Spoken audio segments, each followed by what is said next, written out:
नमस्कार दोस्तों, आप सभी का स्वागत है आपके अपने YouTube चैनल एग्जाम नॉलेज में। तो आज बात करते हैं यानी 15 जुलाई 2026 का करंट अफेयर। तो करंट अफेयर जो आपके लिए डेली बेसिस की जो क्लासेस चलती है बहुत ही महत्वपूर्ण होती है। जैसे कि हम हमेशा आपको बताते रहते हैं कि 15-20 मिनट की क्लासेस होती है करंट अफेयर की। तो आप 15-20 मिनट का डेली आप मॉर्निंग में ही टाइम निकालिए और हमारी जो क्लासेस होती करंट अफेयर के उसको आप पढ़िए। तो आपकी जो कम्पिटिटिव एग्जाम उन सब एग्जामों के लिए, चाहे स्टेट गवर्नमेंट हो या सेंट्रल गवर्नमेंट, सभी के लिए महत्वपूर्ण करंट की जो क्लासेस होती है हमारी। तो रिक्वेस्ट इसीलिए करते हैं कि आपका, क्योंकि करंट का जो वर्चस्व है बहुत ज़्यादा एग्जाम में होता है, चाहे वो कम्पिटिटिव एग्जाम में हो, चाहे वो सेंट्रल गवर्नमेंट का हो, किसी भी चीज़ में तो करंट का रिलेटेड क्वेश्चन जो है वो जरूर पूछा जाता है। तो शुरुआत करते हैं हम। चलिए देखते हैं कि पहला जो क्वेश्चन है हमारा यानी कि 15 जुलाई का कौन सा क्वेश्चन है और कितने सारे ऐसे क्वेश्चन हैं आज की डेट में यानी कि 15 जुलाई में जो बहुत ही महत्वपूर्ण श्रेणी में रख सकते हैं उनको। तो चलिए देखते हैं, बात करते हैं कि देखते हैं पहला जो हमारा क्वेश्चन है कौन सा। तो हाल ही में केंद्रीय आवास और शहरी मामलों के मंत्री द्वारा CPW के 172, ठीक, यानी केंद्रीय आवास के शहरी मामलों के मंत्री CPW के 172वें स्थापना दिवस समारोह के दौरान कौन सा नया नीतिगत ढांचा यानी कि फ्रेमवर्क जो है क्या है लॉन्च किया गया है। तो यानी कि इसमें ऑप्शन जो है कितने हैं, 4 हैं। तो इसमें हमें क्या है, सही ऑप्शन ढूंढना है। हम इसलिए ऐसी क्लासेस कराते हैं करंट की ताकि आपको बहुत ही आसानी से चीज़ें जो क्या है समझ में आ जाए और एक्सप्लेन करके भी बता देते हैं कि क्योंकि कभी कदार होता है क्वेश्चन जो है क्या है घुमा के पूछा जाता है, ठीक। तो इसमें यह पूछा जाए केंद्रीय आवास और शहरी मामलों के जो मंत्री हैं, मंत्री द्वारा CPWD के 172वें स्थापना दिवस समारोह के दौरान कौन सा नया नीतिगत ढांचा यानी कि जो नीतिगत ढांचा यानी फ्रेमवर्क है वो क्या है लॉन्च किया गया है। तो क्वेश्चन नंबर हमारा जो क्या है 1 है, ठीक। तो हम बात करते हैं इसका ऑप्शन की, तो वो हो जाएगा हमारा ऑप्शन नंबर B, यानी कि सामर्थ्य जो है वो एक नया नीतिगत ढांचा जो है क्या है लॉन्च किया गया है। तो केंद्रीय आवास शहरी मामलों के जो मंत्री हैं वो कौन है, वो हैं मनोहर लाल ने विज्ञान भवन में आयोजित CPWD के 172वें स्थापना, कौन सा 172वें स्थापना दिवस के दौरान सामर्थ्य फ्रेमवर्क जो है क्या है लॉन्च किया गया, ठीक। ये चीज़ आप हमेशा याद रखना कि जो लॉन्च किया वो एक सामर्थ्य है, सामर्थ्य पोर्टल है जो क्या है फ्रेमवर्क वो लॉन्च किया गया। अगर इसके उद्देश्य की बात करते हैं, इसका जो मुख्य उद्देश्य है वो सार्वजनिक बुनियादी ढांचा यानी कि पब्लिक इंफ्रास्ट्रक्चर के सुधार और प्रशासनिक सुधारों में क्या है उसको बढ़ावा देना है, ठीक है। यानी कि पब्लिक इंफ्रास्ट्रक्चर में सुधार करना और जो प्रशासनिक सुधार है उसको क्या है बढ़ावा देना है।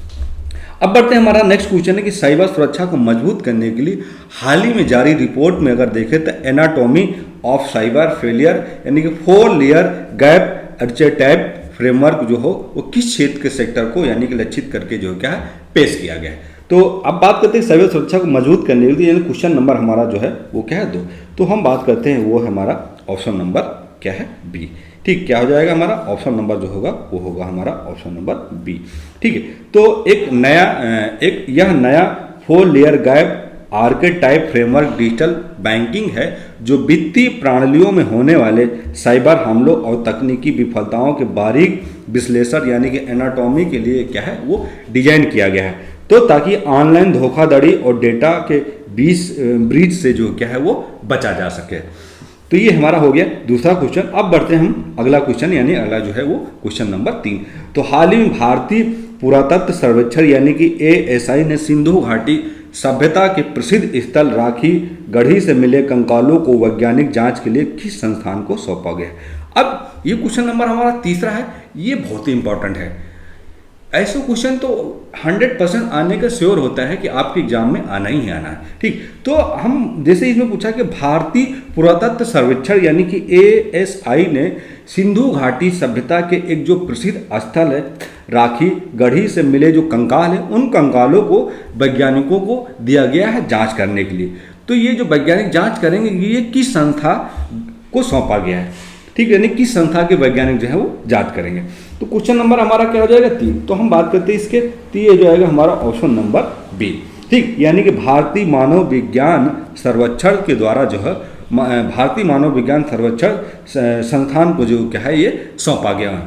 तो इसमें क्या है कि ASI ने राखीगढ़ जो हरियाणा की खुदाई से प्राप्त प्राचीन मानव कंकालों को विस्तृत पोलॉजिकल और बायो आर्कियोलॉजिकल जैसे पुरातत्व जो है वो अध्ययनों के भारतीय मानव विज्ञान सर्वेक्षण यानी कि ANSI की कोलकाता प्रयोगशाला में स्थानांतरित जो है वो क्या किया गया है। तो इसके लिए दोनों संस्थानों के बीच एक समझौता ज्ञापन यानी कि MOU पर जो क्या हस्ताक्षर जो है वो क्या किए गए। तो ये भारतीय मानव विज्ञान सर्वेक्षण को जो क्या ये जो है ये कोलकाता में इसका जो प्रयोगशाला वहाँ पर जो है क्या इसको स्थानांतरित कर दिया गया। वहाँ के जो वैज्ञानिक हैं इसकी जांच पड़ताल करेंगे। और यहाँ पे ये जो एक प्राचीन मानव कंकालों को एक विस्तृत एंथ्रोपोलॉजिकल जो है वो जैसे पुरातत्व अध्ययन के लिए जो है वो भारतीय मानव विज्ञान सर्वेक्षण दोनों संस्थानों के बीच जो है क्या एक समझौता हुआ यानी कि एक हस्ताक्षर हुआ। इन दोनों के बीच इनकी जांच परख जो है क्या की जाएगी। अब बढ़ते हैं हमारा अगला क्वेश्चन यानी क्वेश्चन नंबर 4। तो भारत में कोर्ट और न्यायिक प्रक्रियाओं में कृत्रिम बुद्धिमत्ता यानी कि AI के उपयोग को विनियमित करने के लिए कौन सा मसौदा यानी ड्राफ्ट जो है चर्चा में रहा है। यानी कि अब AI का जो ट्रेंड है बहुत ज़्यादा बढ़ गया है। तो इसमें यह पूछा जाए कि न्यायिक प्रक्रियाओं में कृत्रिम बुद्धिमत्ता के उपयोग को विनियमित करने के लिए कौन सा मसौदा जो है क्या चर्चा में रहा है। तो क्वेश्चन नंबर हमारा क्या आ जाएगा 4। तो 4 की अगर बात करते हैं इसके ऑप्शन की तो इसका जो ऑप्शन होगा वो होगा हमारा ऑप्शन नंबर बी यानी कि draft regulations for use of artificial intelligence in courts. ठीक है, तो क्वेश्चन नंबर हमारा क्या है 4। तो सही आंसर जो होगा वो होगा ऑप्शन नंबर बी। तो draft regulations for use of artificial intelligence in courts. तो देश की अदालतों में डेटा गोपनीयता बनाए रखने और केस फाइलिंग व कानूनी रिसर्च में AI तकनीक के उपयोग को सुनिश्चित और ड्राफ्ट रेगुलेशन और for use of artificial intelligence court 2026 को जो क्या है वो तैयार किया गया है। तो क्वेश्चन नंबर हमारा जो 4 था वो कंप्लीट। अब बढ़ते हैं हमारा क्वेश्चन नंबर 5। तो भारत की ऊर्जा सुरक्षा वास्तुकला यानी कि एनर्जी सिक्योरिटी आर्किटेक्चर के संदर्भ में डेनमार्क का बायोगैस मॉडल चर्चा में क्यों है। यानी कि जो डेनमार्क का जो बायोगैस है वो चर्चा में क्यों है। इससे किस फीड स्टॉक के उपयोग के लिए गोल्ड स्टैंडर्ड जो है क्या माना जाता है। तो क्वेश्चन नंबर हमारा कौन सा ये है 5 की अगर बात करते सही ऑप्शन पे तो ये होगा हमारा ऑप्शन नंबर बी। तो कृषि अपशिष्ट और पशु खाद्य यानी कि ऑर्गेनिक मैनर फीड स्टॉक के जो है वो क्या है चर्चा में रहा है। तो डेनमार्क का बायोगैस मॉडल मुख्य रूप से कृषि है यानी कि जो डेनमार्क का बायोगैस मॉडल है उसका जो मुख्य उद्देश्य बात करें तो वो है कृषि अवशेषों और पशुओं के गोबर को मूल्यवान और बायोगैस और जैविक उर्वरक में बदलने पर केंद्रित करता है। ठीक, यानी कि जो पशुओं का जो गोबर होता है उस गोबर को एक मूल्यवान बायोगैस में परिवर्तित करके एक जैविक उर्वरक बदलने पर क्या है ये केंद्रित होता है। तो भारत अपनी पराली यानी कि स्टेबल बोरिंग की समस्याओं से निपटने और स्वच्छ ऊर्जा उत्पादन के लिए इस मॉडल को अपनाने पर जो क्या है विचार कर रहा है। ठीक है, तो ये आप समझ गए होंगे। अब बढ़ते हैं हमारा अगला क्वेश्चन है कि हाल ही में चर्चा में रहा कि देवरीगढ़, ठीक है, देवरीगढ़ वन जीव अभयारण्य यानी कि Debrigarh wild life sanctuary Bharat के किस राज्य में स्थित है। यानी कि देवरीगढ़ वन जीव अभयारण्य जो है वो भारत के किस राज्य में स्थित है। क्वेश्चन नंबर हमारा जो है वो छठा है। छठे की अगर बात करते हैं ये हमारा ऑप्शन होगा वो होगा हमारा ऑप्शन नंबर बी हो जाएगा उड़ीसा।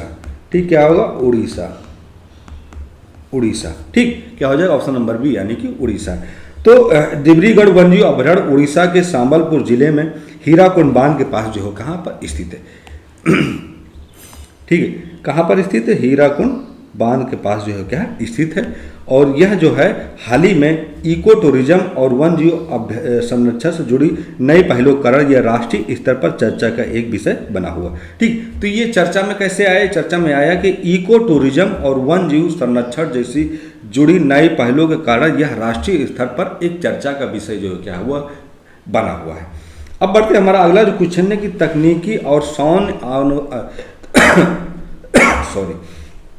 तकनीकी और सौन आधुनिकीकरण के तहत भारतीय सेना द्वारा स्वदेशी रूप से विकसित सक्षम क्या है। ठीक, यानी कि तकनीकी और सैन्य आधुनिकीकरण के तहत एक भारतीय सेना द्वारा स्वदेशी रूप से विकसित सक्षम जो है वो सक्षम क्या है। तो क्वेश्चन नंबर हमारा जो है 7 है। तो सक्षम बात करते हैं तो सक्षम जो है एक स्वदेशी एंटी ड्रोन मिसाइल है। क्या है, एक स्वदेशी एंटी ड्रोन क्या है वो ग्रिड मिसाइल है, ग्रिड है। ठीक, तो भारतीय सेना ने दुश्मन के ड्रोनों को हवा में ही पता लगाने और उन्हें नष्ट करने के लिए DRDO, ठीक, किसके द्वारा, DRDO के सहयोग से सक्षम यानी सक्षम एंटी ड्रोन ग्रिड जो है क्या है विकसित किया है और तैनात किया है। यह सीमा सुरक्षा में एक बड़ा गेम चेंजर जो है क्या है माना जा रहा है। समझ गए आप। अब बढ़ते हैं हम अगले क्वेश्चन की ओर। तो विदेशी दौरों पर जाने वाले भारतीयों के लिए जारी ताजा हेनेल पासपोर्ट इंडेक्स यानी कि हेनेल पासपोर्ट इंडेक्स भारत का कौन सा स्थान, यानी कि हेनेल पासपोर्ट इंडेक्स में बात करते हैं तो भारत का कौन सा स्थान मिला, ठीक, यानी भारत कितने स्थान पे। क्वेश्चन नंबर हमारा क्या है 8। तो बात करते हैं इसका ऑप्शन के, तो ये हो जाएगा हमारा ऑप्शन नंबर बी यानी कि 75 हुए, ठीक, 75।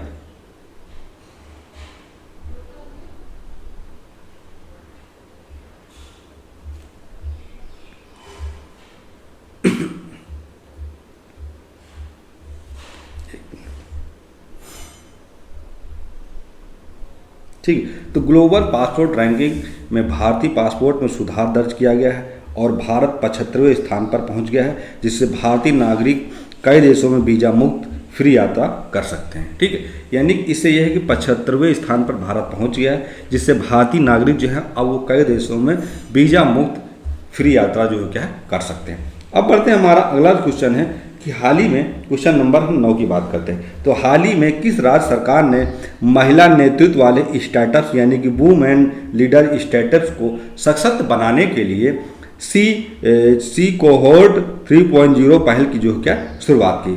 ठीक है, तो किस राज्य सरकार ने महिला नेतृत्व वाले स्टार्टअप्स यानी कि वुमेन लीडर स्टार्टअप्स को सशक्त बनाने के लिए एक पहल की शुरुआत की। वो जो पहल है वो है सी कोहोर्ट 3.0, उसकी क्या है शुरुआत किया है। तो हम बात करते हैं क्वेश्चन नंबर, तो ये हो जाएगा हमारा ऑप्शन नंबर सी यानी कि कर्नाटक।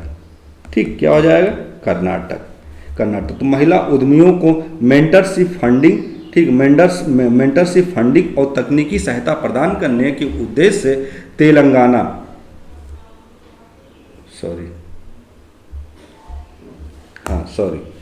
एक मिनट, ठीक, ऑप्शन नंबर बी यानी कि तेलंगाना। तो तेलंगाना सरकार के वी हैव द्वारा सी कोहोर्ट 3.0 जो क्या है वो लॉन्च किया गया है। अब बढ़ते हैं हमारा अगला क्वेश्चन, भारत के किस राज्य सरकार ने पर्यावरण संरक्षण और नेट जीरो कार्बन उत्सर्जन के लक्ष्य को प्राप्त करने के लिए अपनी एक महत्वाकांक्षी ग्रीन हाइड्रोजन नीति 2026 की पॉलिसी जो क्या उसको मंजूरी दे दी। तो भारत का ऐसा कौन सा राज्य है जिसने ग्रीन हाइड्रोजन नीति यानी ग्रीन हाइड्रोजन नीति पॉलिसी को जो है क्या है मंजूरी दे दी, क्या है कि नेट जीरो कार्बन उत्सर्जन को लक्ष्य को प्राप्त करने के लिए। तो क्वेश्चन नंबर हमारा क्या है 10 की अगर बात करते हैं, इसका जो सही आंसर होगा वो होगा हमारा ऑप्शन नंबर सी, वो हो जाएगा गुजरात। एक मिनट, हाँ ये चीज़ गलत लिख दिया था आप, ये हो जाएगा हमारा तेलंगाना। ठीक, क्या हो जाएगा तेलंगाना। ठीक, अब सही हो गया तेलंगाना। ये हो जाएगा गुजरात। तो गुजरात सरकार ने राज्य को ग्रीन हाइड्रोजन उत्पादन का एक प्रमुख ग्लोबल हब बनाने के लिए ग्रीन हाइड्रोजन पॉलिसी 2026 की जो है उसकी घोषणा कर दी, जिसके तहत निवेशकों को विशेष सब्सिडी और भूमि आवंटन में जो है क्या है छूट दी जाएगी। तो 15 जुलाई 2026 की जो हमारी ये जो क्लासेस थी वो क्या है आज कंप्लीट हुई। तो प्लीज़ आप लोगों से रिक्वेस्ट है कि क्लास को लाइक करिए, अपने दोस्तों को भी शेयर करिए, चैनल को ज़रूर सब्सक्राइब करिए और कमेंट करके बताइए कि हमारी जो ये क्लासेस चलती कैसी है और कितना आपको एक अच्छा बेहतर करंट को अपडेट जो मिलता है कितना अच्छा रहता है। और ज़रूर आप कमेंट करके बताइए। फिर हम मिलेंगे अगली क्लास के साथ। जय हिंद।